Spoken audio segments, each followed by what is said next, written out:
diyen ecem can Pinin bütün dünyayı çağalarına mehrini bir dursun dünyayı ancamadın yüreğin ağlamadın gözlerin meherden çoğup durdun ol ovudun yüzleri dinin bilen yaşayan dinin bilen gülyanin hindi mağa ecem can dar görün yer dünyamin dinin bilen yaşayan dinin bilen gülyanin hindi mağa ecem can dar görün yer dünyamin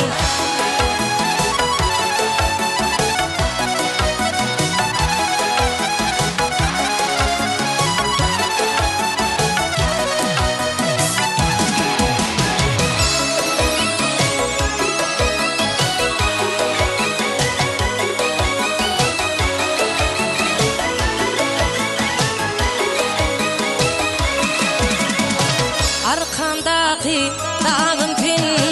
taya bir yen bağım pin ömrüm boyu yürüyecek yürülgülü yolum pin arkamdaki dağım pin taya bir yen bağım pin ömrüm boyu yürüyecek yürülgülü yolum pin uzaktan uzak yaşa İdiz mehriban ecem senin birin dünyayı yaddan çıkarman hice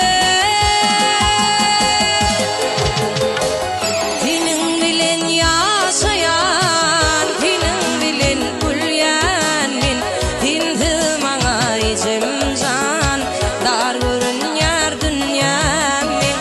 senin bilen yaşayan senin bilen gülyanin hindi mağa ecem can dar görün yer dünyamin hindi mağa ecem can dar görün yer dünyamin